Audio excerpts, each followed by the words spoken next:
That's the story of Lucas, a young man from Brazil. He was born and raised there, in Brazil. When he grew up, he wanted to become a professional football player.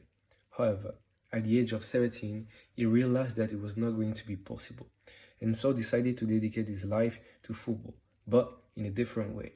So he thought about what he could do to work in connection with what he loves most in the world, football.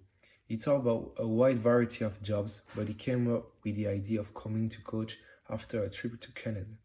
So that's where he started. After studying to become a coach, he joined the technical staff of a team in Sweden as an assistant coach. It went quite well, and after some time, he felt ready to take the next step and become a head coach. So he applied to several clubs and was selected. His dream could finally begin. However, when he arrived in Sweden, he thought he would coach players with blonde hair, fair skin, etc. He had a good idea of what he wanted to do. However, when he arrived at this first training session, he realized that their skin was darker and the hair was not blonde but brown. In this village of 20,000 inhabitants, 96% of the population has foreign origins and 65% of them were not born in Sweden.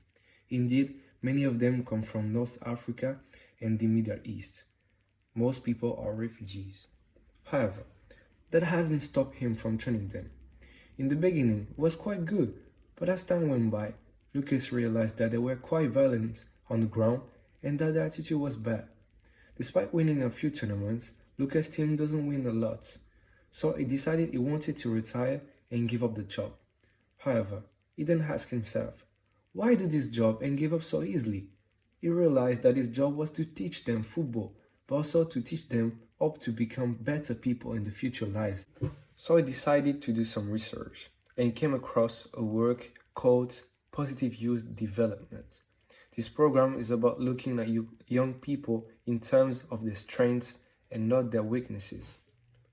It was very hard to get them to learn this, and as soon as the fight broke out, it was a huge amount of work that fell through. At the end of the season, his team was relegated, and during a dinner with his boss, the latter would then ask Lucas why he was so stubborn in wanting to change these youngsters. After all, they will never change. Lucas then replied that maybe they are who they are and that they will never change, but when one day they have to choose between life and death, they will choose life because of what they have done or taught in soccer.